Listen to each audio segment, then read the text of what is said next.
Hello, everybody. Welcome to my channel, Learn Literature with Binti.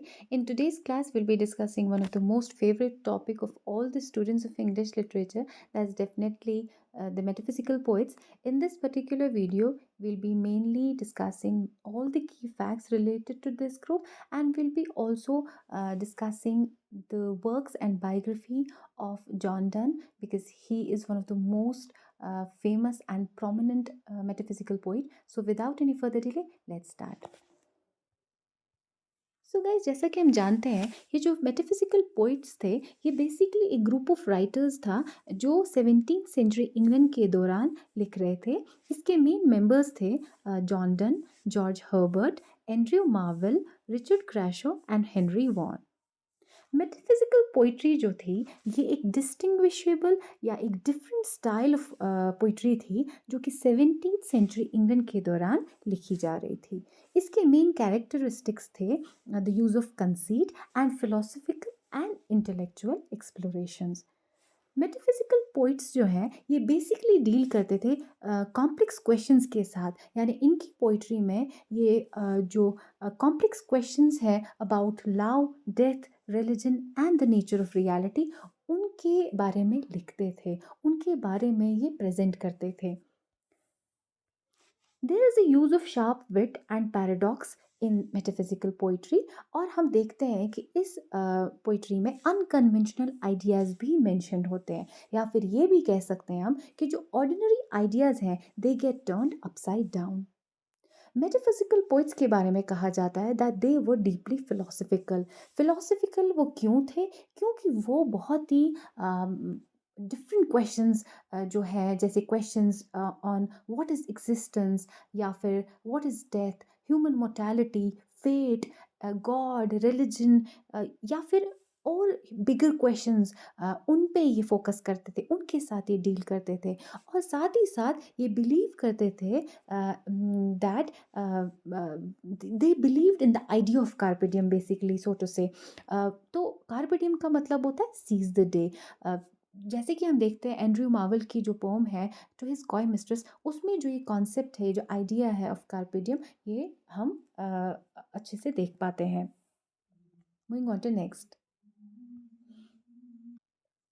कहा जाता है ये जो टर्म है metaphysical poets, it was coined by the critic Samuel Johnson in the chapter on Abraham Cowley. उन्होंने एक बहुत ही फेमस सिग्निफिकेंट वर्क लिखा था जिसका टाइटल था lives of the most eminent English poets 1779 to 1781। इसमें जो इनका सबसे पहला चैप्टर था लाइफ ऑफ काउली, उसमें सैमुअल जॉनसन ने ये जो टर्म है मेटाफिजिकल पोइट्स, ये सबसे पहले कॉइन की थी।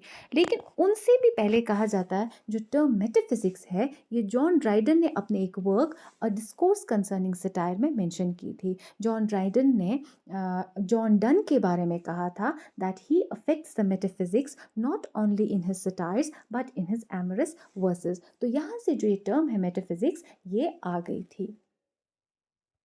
मेटाफिजिकल पोइट्री के बारे में डॉक्टर सैमुअल जॉनसन ने कोट किया था that the most heterogeneous ideas are yoked by violence together। और in simple words we can say that जो ये मेटाफिजिकल पोइट्री है, इसमें basically entirely totally different concepts जो है उनको ब्लेंड किया जाता था, दे वो brought together violently. Metaphysical poetry में हम देखते हैं there is a blend of emotion and intellect, या फिर हम ये कह सकते हैं कि स्पिरिचुअल एस्पेक्ट और फिजिकल एस्पेक्ट को ब्लेंड किया जाता है मेटाफिजिकल पोइट्री में। गाइस, मेटाफिजिकल पोइट्री की सबसे इम्पॉर्टेंट जो कैरेक्टरिस्टिक है, वो है the use of metaphysical conceit. Now the question arises, what is a metaphysical conceit? तो बेसिकली ये कंसीट या फिर एक फैंसीफुल मेटाफर होता था। मेटाफर जिसके बारे में हमें ऑलरेडी पता है, तो ये एक फैंसीफुल मेटाफर होता था, या जिसे कहते हैं हाईली एक्सटेंडेड मेटाफर, जहाँ हम देखते हैं फार फेच्ड कंपैरिजन होता है बिटवीन टू डिसिमिलर थिंग्स। और in simple words we can say that it's an elaborate comparison. Comparison किन दो चीज़ों का? दो ऐसी चीज़ों का जो एक दूसरे से बिल्कुल अलग है। जैसे कि हम देखते हैं जो जॉन डन की पोम है अ वैलेडिक्शन फॉरबिडिंग मॉर्निंग, वहाँ हम देखते हैं जो टू लवर्स है उनको कंपेयर किया जाता है टू द टू पॉइंट्स और two legs of a compass, जहाँ पे पोइट कहते हैं कि वो और उनकी बिलावड जो है वो कंपस की वो दो लेग्स हैं, जहाँ पे उनकी जो वाइफ है वो फिक्स्ड लेग है और जो पोइट खुद है वो कंपस की वो लेग है जो रोटेट करके वापस अपने ही जो फिक्स्ड पॉइंट है उस पे आ जाती है। तो इस तरह से काफ़ी वियर्ड और शॉकिंग कंपैरिजंस इस मेटाफिजिकल कंसीट में होते हैं। अगेन जॉन डन की एक और पोम है द फ्ली नाम से, जहाँ पे हम मेटाफिजिकल कंसीट का यूज़ देखते हैं। हम देखते हैं कि जो ये पोम है द फ्ली, वहाँ पे जो ये जो फ्ली है इसको कंपेयर किया जाता है बेसिकली, या फिर ये कह सकते हैं कि जो इस वर्क में हम देखते हैं, इस पोम में देखते हैं हम कि पोइट कहते हैं a flea that has just bitten the speaker and his female companion, so this body of a flea has basically become a place of the physical intimacy, या फिर ये कह लो वो ये कहते हैं इस पोम में कि जो ये जो फ्ली है it has become a place for the physical union between himself and his lover. चलिए ये तो थोड़ी बहुत इन्फॉर्मेशन थी मेटाफिजिकल पोइट्री और मेटाफिजिकल कंसीट के बारे में। अब हम थोड़ा बहुत जॉन डन की जो बायोग्राफी है उनके इंपॉर्टेंट वर्क्स के बारे में डिस्कस करते हैं। जॉन डन जिनका बर्थ हुआ था 1572 में और उनकी डेथ हुई थी 1631 में। इन्हें फादर ऑफ मेटाफिजिकल पोइट्री कहा जाता है। ये लंदन में पैदा हुए थे into a Roman Catholic family during the time जब इंग्लैंड टोटली प्रिडोमिनेंटली प्रोटेस्टेंट था under the reign of Queen Elizabeth I. All right. It's said that John Donne sailed with Earl of Essex and Walter Raleigh on colonial missions. John Donne एक innovative poet थे जिनके बारे में ये कहा जाता है that he changed the entire poetic landscape with his theme of love, religion, mortality. वो कहते हैं कि जो जॉन डन है उनका जो ये इनोवेटिव स्टाइल, उनका जो ये न्यू स्टाइल ऑफ राइटिंग था, इसने जो पोइट्री का पूरा फ्रेमवर्क था, पोइट्री का पूरा स्ट्रक्चर है उसको बदल दिया था। और कहा जाता है कि जॉन डन भले ही शॉकिंग पोम्स लिखते थे, एक ऐसी पोम लिखते थे जो रीडर के को काफ़ी अमेज़ करती थी, शॉक करती थी, लेकिन इनकी जो पोम्स है वो एक पावरफुल इम्पैक्ट रखती थी अपने रीडर्स पे। John Donne is known for his unique blend of intellectual rigor and emotional depth in his poems. यानी जॉन डन की पोम्स में हम देखते हैं इंटेलेक्ट और इमोशन को परफेक्टली ब्लेंड किया जाता है, जैसे कि हम उनकी पोम होली सॉनेट्स में देखते हैं जहाँ स्पिरिचुअलिटी मेनली फोकस में रखी गई है, और जो फ्ली है द फ्ली पोम उसमें जो है सेंशुअल एस्पेक्ट, फिजिकल एस्पेक्ट जो है उस पर ज़्यादा फोकस किया गया है।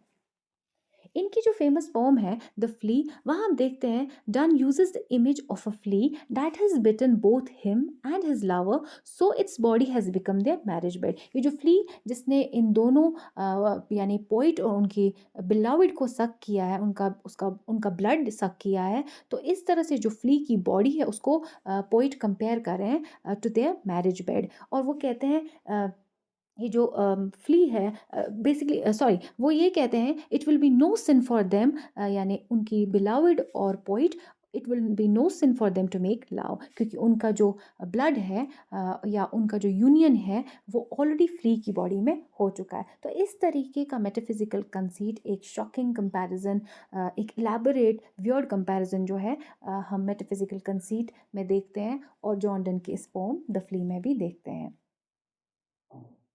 इनकी एक और पोम है डेथ बी नॉट प्राउड, वहाँ हम देखते हैं जो जॉन डन है he personifies death as a slave to fate and chance, therefore challenging the idea of death being all powerful. In the poem To His Mistress Going to Bed, John done celebrates physical love, तो यहाँ पे भी हम देखते हैं physical aspect पे ज़्यादा focus किया है। फिर उनकी एक और पोम जिसके बारे में अभी ऊपर भी हमने मेंशन किया, अ वेलेडिक्शन फॉरबिडिंग मॉर्निंग, यहाँ पे हम देखते हैं John Donne explores the spiritual dimensions of love. In this poem the poet compares to the souls of two lovers to the legs of a compass, ये हमने ऑलरेडी ऊपर डिस्कस किया है मेटाफिजिकल कंसीट में। जॉन डन ने matriculate किया था at the University of Oxford, likely continued his education at the University of Cambridge. हालांकि इन्होंने इन दो बड़ी यूनिवर्सिटीज़ से पढ़ा था, लेकिन इन्होंने यहाँ से कोई भी डिग्री नहीं ली थी, because he was a Catholic and his Catholic faith prevented him from taking the oath of allegiance to the Protestant queen. इन्होंने एन मोर के साथ सीक्रेटली शादी की थी, भाग के शादी की थी। एन मोर बेसिकली थॉमस इगर्टन, जो कि जॉन डन के पेट्रन थे, उनकी नीस थी, और ये 1601 में जॉन डन और एन मोर की शादी हुई थी। इसके बाद जो जॉन डन है उनको इम्प्रिजन किया गया, obviously on charges of elopement और on charges of secret marriage with N मोर। इस वजह से उन्हें डिसमिस किया गया इनकी पोजीशन से as a secretary to Thomas Egerton. He turned to Anglicanism later on, और उसके बाद he became the dean of Saint Paul's Cathedral which is in London. John Donne ने नियर अबाउट 5 सटायर्स लिखे थे और 20 एलिजीज लिखी थी। इन्होंने कुछ एक एनिवर्सरी पॉम्स भी लिखी थी अपने पेट्रन रॉबर्ट ड्रूरी के लिए। इनकी कुछ एक फेमस पॉम्स है the flea, death be not proud, the good morrow, the sun rising, canonization. Canonization में हम देखते हैं the poets equation of lovers with saints, यानी कि पोइट जो है वो इक्वेट कर रहे हैं लवर्स को सेंट्स के साथ। The lover demands to be left alone to love as he is not hurting anyone by it. The two lovers are compared to two flies, two tapirs, eagle and a dove. Another poem of John Donne is To His Mistress Going to Bed, which was written in 1633. It said that John Donne wrote about 19 holy sonnets in total. They are also called divine meditations. John Donne की poetry जो है represent करती a shift from classical forms to more personal poetry. He died on 31st March 1631. He was buried in Old St. Paul's Cathedral. It's a very important point and it should be remembered. Another important metaphysical poet is Andrew Marvel, जिनका birth हुआ था 1621 में और इनकी death हुई थी 1678 में। इनके कुछ एक इम्पॉर्टेंट वर्क्स हैं टू हिज कॉयमिस्टर, जो इनकी मोस्ट फेमस पोम है, और द गार्डन, वो भी इनकी मोस्ट फेमस पोम है। तो जो ये टू हिज कॉयमिस्ट्रेस है, इस कहा जाता है कि it is possibly the best recognize carpe diem poem in English. Carpe diem, जिसके बारे में हमने ऊपर भी पढ़ा, जिसका मतलब होता है seize the day, make the best use of the day. उसके बाद आते हैं एक और मेटाफिजिकल पोइट जॉर्ज हर्बर्ट, जिनका बर्थ हुआ था 1593 में और इनकी डेथ हुई थी 1633 में। He is also called a sage among the metaphysical poets. इनकी कुछ एक इंपॉर्टेंट पोम्स है the collar, the pulley, the altar and the temple. Henry Vaughan, जिनका बर्थ हुआ था 1621 में और डेथ हुई थी 1695 में, he is also he was also a Welsh metaphysical poet. इन्होंने लिखा था साइलस सेंटिलियंस, एक बहुत ही इंपॉर्टेंट वर्क इनका, और एक और इम्पॉर्टेंट वर्क इनका था द रिट्रीट। जो द रिट्रीट वर्क है ये बेसिकली चाइल्डहुड ग्लोरी पे बेस्ड था, और कहा जाता है कि इसी वर्क से वर्ड्सवर्थ ने इंस्पिरेशन ली थी to write his immortality ode. इसके बाद आते हैं हमारे सबसे आखिरी मेटाफिजिकल पोइट, और जो इस ग्रुप में आते हैं दैट इज़ रिचर्ड क्रैशो। उनका बर्थ हुआ था 1613 में और उनकी डेथ हुई थी 1649 में, और इनका मोस्ट इम्पॉर्टेंट वर्क है steps to the temple. So that was all from my side. Please like and subscribe to my channel. Thank you so much. See you in the next video.